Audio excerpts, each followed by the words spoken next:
सबसे पहले इस टाइटल को देखते हैं। Unwarranted curbs. अनवारंटेड ये यहाँ पे आया है एक तरह से एडजेक्टिव के रूप में। अनवारंटेड का मतलब है जिसे आप जायज़ न ठहरा सको, अनुचित। और कर्ब का मतलब है प्रतिबंध, कोई रोक जो लगाई जाती है। तो टाइटल का मतलब हुआ अनुचित प्रतिबंध। Fact checking can not be an excuse to impose censorship. एक चीज़ यहाँ पे ध्यान देना, ये कैन और नॉट इन्हें हम अलग अलग नहीं लिखते, एक साथ लिखा जाता है can not. Fact checking can not be an excuse कि फैक्ट चेकिंग जो है, यानी कि कोई भी बात है उसमें जो फैक्ट दिए गए हैं वो कितने सत्य हैं, इसको कहा गया है फैक्ट चेकिंग। तो fact checking can not be an excuse कि फैक्ट चेकिंग बहाना नहीं हो सकता। किस चीज़ के लिए? टू इम्पोज सेंसरशिप, कि सेंसरशिप को थोपने के लिए। सेंसर करने का मतलब होता है आप क्या करते हो, किसी चीज़ में काट छाट करते हो, उसमें जो है प्रतिबंध लगाते हो थोड़े बहुत।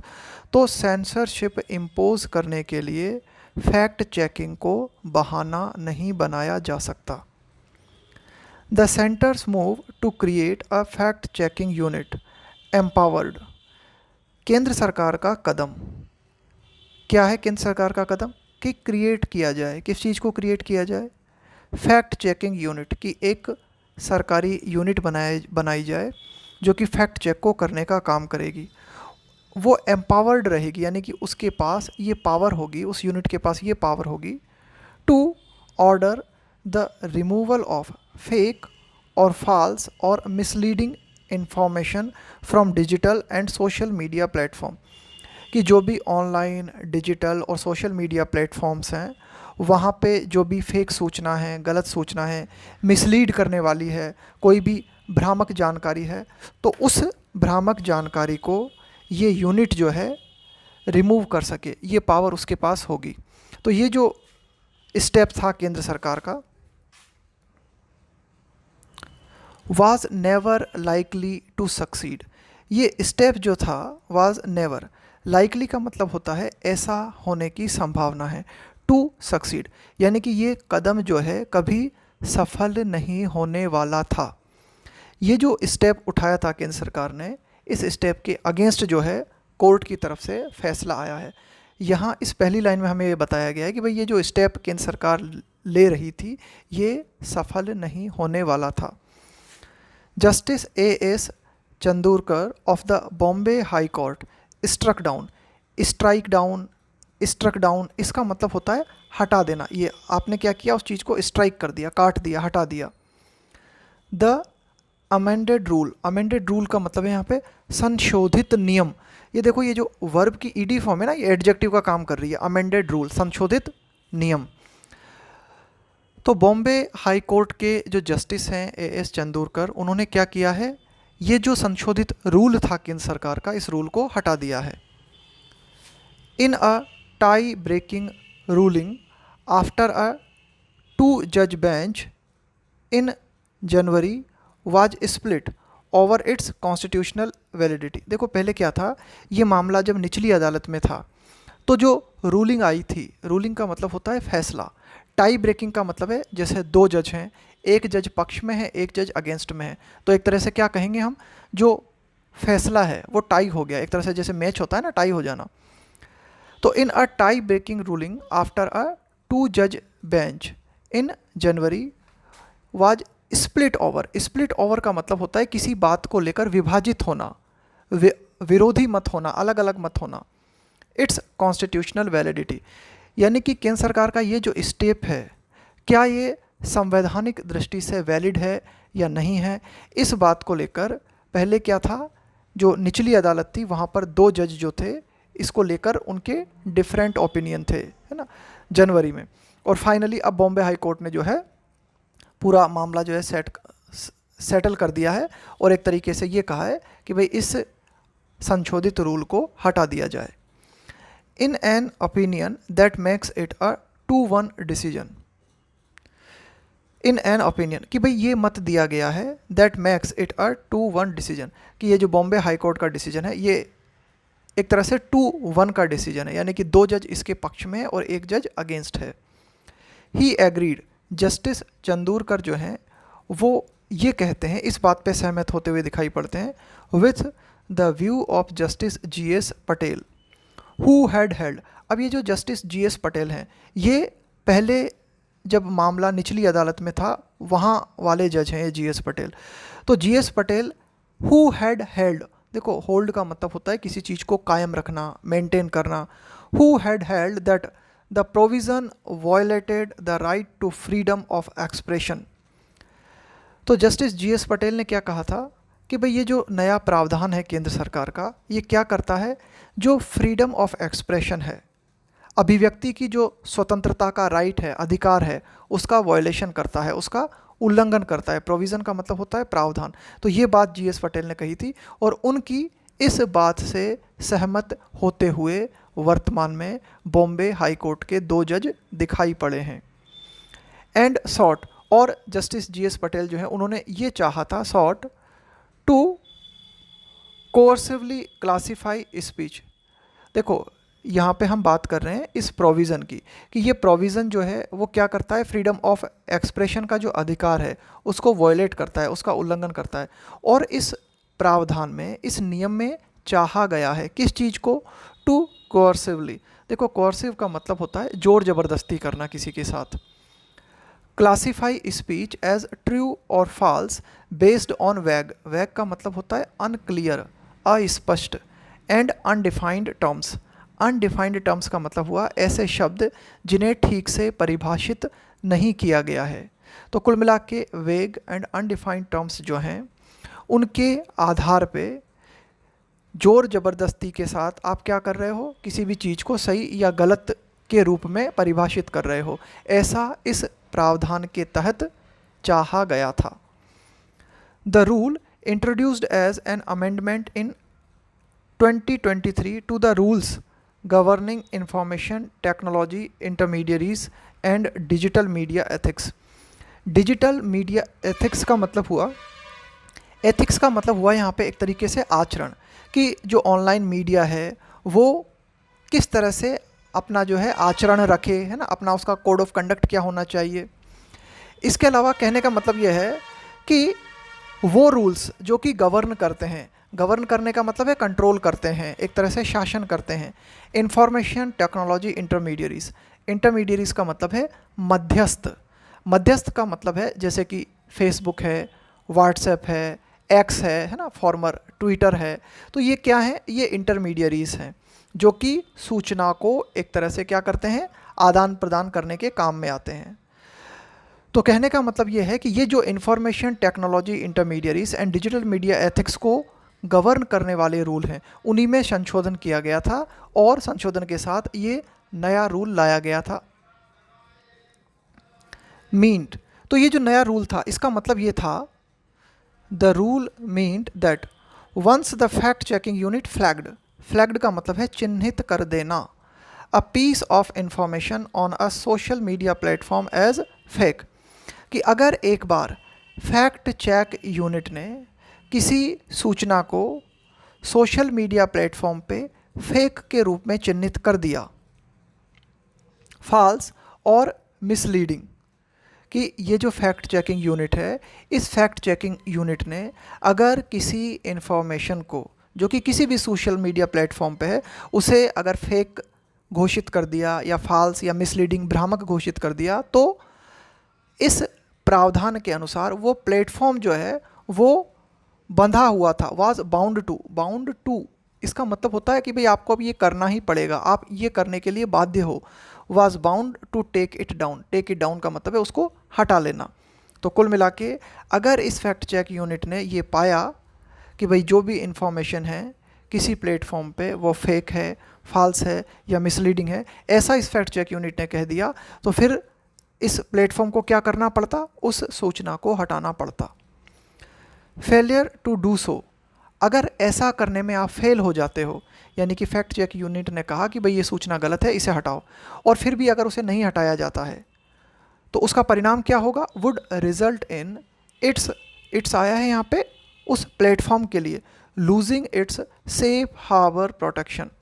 सेफ हार्बर प्रोटेक्शन का मतलब होता है कि कोई भी पर्टिकुलर प्लेटफॉर्म है उसे एक तरह से ये सुविधा दी जाती है कि भाई आप जो कुछ पब्लिश कर रहे हो ये मान के पब्लिश कर रहे हो कि वो ठीक है। आपने देखा होगा जैसे न्यूज़पेपर हैं उसमें कई बार जैसे एडिटोरियल में व्यक्तियों के निजी विचार होते हैं तो वहाँ लिख दिया जाता है कि भाई इसके लिए समाचार पत्र जिम्मेदार नहीं है, ये जो विचार हैं वे व्यक्तियों के निजी विचार हैं।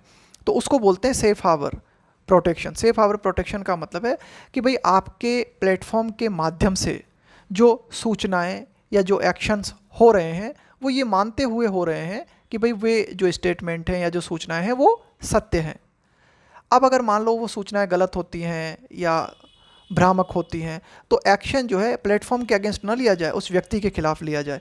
लेकिन यहाँ पे क्या कहा गया है कि अगर फैक्ट चेकिंग यूनिट ने किसी पीस ऑफ इंफॉर्मेशन को, किसी सूचना को, एक चीज़ और ध्यान देना है यहाँ पे, इंफॉर्मेशन के साथ जो है ना हम एस नहीं लगाते, तो कुल मिला के इंफॉर्मेशंस नहीं होता है ना, ये ध्यान में रखना है ना। बहुत अच्छा क्वेश्चन है ये, अक्सर पूछा जाता है कॉमन एरर में, ठीक है। तो कुल मिला के अगर वो प्लेटफॉर्म अगर उस मिसलीडिंग इन्फॉर्मेशन को नहीं हटाता जिसके बारे में फैक्ट चेकिंग यूनिट ने कहा कि भाई ये फेक है या मिसलीडिंग है, तो क्या किया जाएगा, जो सेफ हार्बर प्रोटेक्शन है ना, उसे छीन लिया जाएगा। और exemption from legal action, safe harbour protection जो है ना वो एक तरह से यही होता है, exemption from legal action for third party content कि होस्टेड ऑन अ प्लेटफॉर्म। यही मतलब होता है सेफ हार्बर प्रोटेक्शन का कि किसी प्लेटफॉर्म पर थर्ड पार्टी ने कोई कंटेंट डाला तो उस कंटेंट के लिए लीगल एक्शन प्लेटफॉर्म पे नहीं लिया जाएगा। ये है एग्जम्पशन का मतलब है छूट होना from legal action for third party content. Hosted का मतलब है जो कि मेजबानी की जाती है, आयोजित किया जाता है। तो एक प्लेटफॉर्म पे किसी थर्ड पार्टी के द्वारा कोई कंटेंट जो है डाला जाता है तो वो कंटेंट अगर गलत है तो एक्शन उस व्यक्ति के अगेंस्ट होना चाहिए, ना कि प्लेटफॉर्म के अगेंस्ट, है ना। यही है वो safe harbour protection. Editors and publishers rightly saw the creation of a fact-checking unit in the Press Information Bureau as a mechanism। अब जो भी एडिटर्स हैं, पब्लिशर्स हैं, उन्होंने बिल्कुल ठीक रूप में देखा ये जो फैक्ट चेकिंग यूनिट का क्रिएशन था, इसका जो निर्माण था, उसे किस रूप में देखा गया, प्रेस इंफॉर्मेशन ब्यूरो में एज अ मैकेनिज्म, एक ऐसे तंत्र के रूप में इस फैक्ट चेकिंग यूनिट को देखा गया, बाय विच, जिसके द्वारा केंद्र सरकार कुड कर सकती थी sensor anything that it disputes, यानी कि किसी भी चीज़ को लेकर अगर कोई भी जो है विवादास्पद बात है तो सरकार क्या कर सकती थी, इस फैक्ट चेकिंग यूनिट के माध्यम से उसे जो है सेंसर कर सकती थी। पॉलिटिकल सटायरिस्ट, राजनीतिक व्यंग्यकार जो हैं, will be forced into self censorship, argued comedian Kunal Kamra. एक फेमस कॉमेडियन है कुणाल कामरा, उन्होंने ये कहा था कि भाई इस केंद्र सरकार के इस रूल के बाद क्या होगा, जो राजनीतिक रूप से केंद्र सरकार की आलोचना करते हैं या जो राजनीतिक व्यंग्यकार हैं वे मजबूर हो जाएंगे इस रूल के बाद अपने आप को, स्वयं को सेल्फ सेंसरशिप के लिए वो मजबूर हो जाएंगे, है ना। कि भाई क्या पता कि कुछ भी बोला, उल्टा पुल्टा हुआ, मतलब उल्टा पुल्टा तो नहीं हुआ लेकिन जो भी कुछ बोला गया उस वो अगर थोड़ा सा भी विवादास्पद है तो उसको जो है फैक्ट चेकिंग यूनिट फ्लैग्ड कर देगी, उसे हटा दिया जाएगा, उस व्यक्ति के खिलाफ एक्शन हो जाएगा। The government contended that recklessly published material, government ने, कंटेंट का मतलब होता है किसी बात को बहुत ही मजबूती या दावेदारी के साथ रखना, तो सरकार ने बड़ी मजबूती से ये कहा कि रैकलेसली, रैकलेसली का मतलब है लापरवाही से, published material that was contrary, contrary का मतलब होता है विरोधाभास होना चीज़ों में, to truth can not have constitutional protection.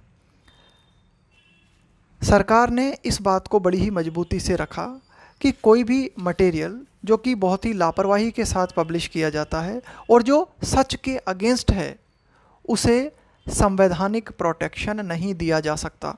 And that aggrieved platforms, और जो आहत प्लेटफॉर्म है, एग्रीव्ड का मतलब है जिसे नुकसान पहुंचा है, जो आहत हुआ है, agreed platforms were free to approach the courts for remedy, कि अगर किसी प्लेटफॉर्म को कोई नुकसान होता है फैक्ट चेकिंग यूनिट के माध्यम से, तो वे स्वतंत्र हैं कि वे रेमेडी के लिए, उपचार के लिए कोर्ट को अप्रोच कर सकते हैं, कोर्ट की मदद ले सकते हैं।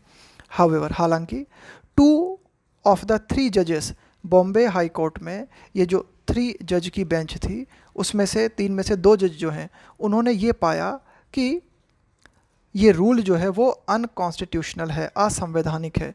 नोटिंग दैट, इस बात को नोट करते हुए कि द टर्म्स फेक, फॉल्स और misleading were not defined, and कि ये जो टर्म्स दी गई हैं फेक, फॉल्स, मिसलीडिंग, इनको प्रॉपर तरीके से परिभाषित नहीं किया गया है।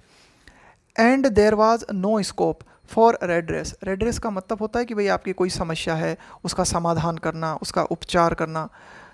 रेड्रेस प्रोवाइडेड इन द रूल्स, और किसी भी तरह की कोई गुंजाइश नहीं है इन रूल्स में कि अगर किसी प्लेटफॉर्म को कोई नुकसान पहुंचता है तो उसको जो है उसकी हेल्प करना या उसका एक तरह से उसको रेड्रेस करना, उसकी समस्या का समाधान करने का इन रूल्स में कोई उपाय नहीं है। Another point that went against the government, एक और जो पॉइंट है जो कि सरकार के खिलाफ गया उस पूरे मामले के दौरान, वो ये था was that the restriction was applied only to information about the centre, कि जो प्रतिबंध हैं वे प्रतिबंध लागू होते हैं सिर्फ उन सूचनाओं के संबंध में। कौन सी सूचनाओं के संबंध में? जो केंद्र सरकार से संबंधित है। And not other kinds of information, और बाकी जो अन्य सूचनाएं हैं यानी कि जिनका केंद्र सरकार से कोई लेना देना नहीं है, उन पे ये रूल जो है लागू नहीं होगा। तो ये भी जो एक पॉइंट था ना, ये भी पॉइंट जो है आप कह सकते हो कि कंट्रोवर्शियल था, थोड़ा विवादास्पद था। Justice Chandurkar also agreed with justice Patel that, तो जस्टिस चंदूरकर जो हैं वे जस्टिस पटेल से एग्री करते हुए दिखाई दिए। उन्होंने ये कहा that a restriction on free speech, कि जो फ्री स्पीच है उस पर किसी तरह का प्रतिबंध लगाना, बेस्ड ऑन, वो प्रतिबंध आधारित है, वेदर समथिंग इज ट्रू और false, was not one of the circumstances listed in Article 19 second of the Constitution for imposing reasonable restrictions।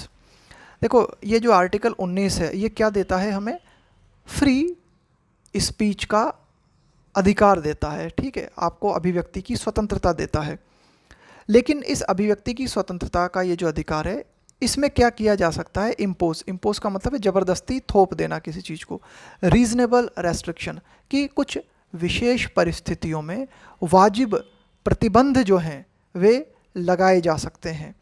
लेकिन यहाँ पर हम बात कर रहे हैं कि कोई बात समथिंग इज़ ट्रू और फॉल्स, इस बात को लेकर है ना, कि भाई कोई बात जो कही गई है वो ट्रू है या फॉल्स है, तो ऐसी कोई परिस्थिति नहीं है जो कि इस संबंध में लागू होती है। यानी कि इस बात को लेकर कि कोई बात सही है या गलत है, इस पर आप प्रतिबंध नहीं लगा सकते। ये बात जो है कही गई है यहाँ पे कि भाई ठीक है, आर्टिकल 19 के तहत वाजिब रेस्ट्रिक्शंस जो है लगाए जा सकते हैं। उन वाजिब रेस्ट्रिक्शंस के लिए कुछ कंडीशंस हैं, लेकिन उन कंडीशंस में ये बात शामिल नहीं है। कौन सी बात? कि सिर्फ आप इस बात को लेकर प्रतिबंध नहीं लगा सकते कि कोई बात सही है या गलत है। द अदर जज on the bench justice Neela Gokhale, ये जो 3 सदस्यों की पीठ थी इसमें एक और जज थी नीला गोखले, हैड अपहेल्ड, अपहोल्ड का मतलब होता है कायम रखना, बरकरार रखना, द रूल। तो ये जो जज थी नीला गोखले, उन्होंने केंद्र सरकार के रूल को कायम रखा है।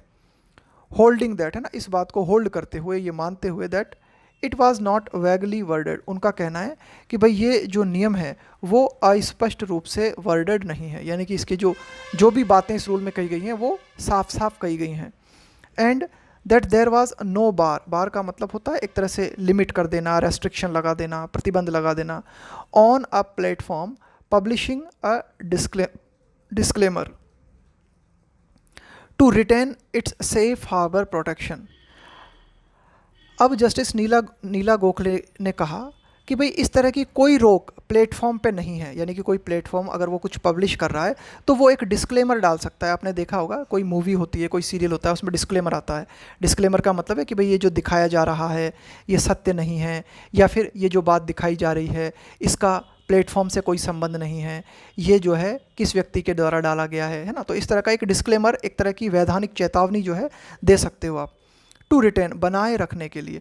इट्स सेफ हार्बर प्रोटेक्शन, कि अपने सेफ हार्बर प्रोटेक्शन को बनाए रखने के लिए प्लेटफॉर्म चाहे तो किसी सूचना के साथ डिस्क्लेमर डाल सकता है। She also rejected, justice Neela Gokhale जो है उन्होंने इस बात को भी खारिज कर दिया that such a rule would have a chilling effect. Chilling effect का मतलब होता है डराने वाला प्रभाव, ऑन फ्री स्पीच। तो कई लोगों का ऐसा मानना था कि भाई ये जो रूल है वो फ्री स्पीच पे बहुत ही ज़्यादा डराने वाला प्रभाव पैदा करेगा, लेकिन जस्टिस नीला गोखले ने इस विचार को भी खारिज किया। उनका कहना था कि भाई ऐसा नहीं है कि फ्री स्पीच पे जो है चिलिंग इफेक्ट की तरह ये जजमेंट जो है काम करेगा। द प्रीवेलेंस, प्रीवेलेंस का मतलब होता है व्याप्त होना, मौजूद होना, ऑफ मिस इन्फॉर्मेशन और false information is a problem, कि गलत सूचना या भ्रामक जानकारियाँ उनका बहुत ज़्यादा मात्रा में वर्तमान डिजिटल युग में मौजूद होना वास्तव में समस्या है। That undoubtedly requires to be tackled, और इस बात में कोई शक नहीं है कि ये जो समस्या है, इस समस्या के लिए ज़रूरत है कि इसको टैकल किया जाए, इसे हैंडल किया जाए। देखो ये जो टू बी टैकल्ड लिखा हुआ है ना, ये क्या है, पैसिव स्ट्रक्चर है। जो हमारा टू टैकल, ये क्या हो गया, इन्फिनेटिव हो गया। टू टैकल ये तो हो गया इन्फिनेटिव। अब इस इन्फिनेटिव का पैसिव बनाएंगे तो कैसे बनेगा वो, टू बी टैकल्ड। तो हाँ, ये समस्या जो है फॉल्स इन्फॉर्मेशन की जो समस्या है उसे हैंडल किया जाना जरूरी है। बट इट कैन नॉट, देखो ये फिर कैन नॉट आया है यहाँ पे, मैंने बताया ना कैन और नॉट को हम अलग अलग नहीं लिखते, एक साथ आता है ये word. But it can not be an excuse, लेकिन इसे बहाना नहीं बनाया जा सकता कि भाई फॉल्स इन्फॉर्मेशन को रोकने के नाम पे आप जो है फ्री स्पीच को ही रोक दो, ऐसा नहीं होना चाहिए।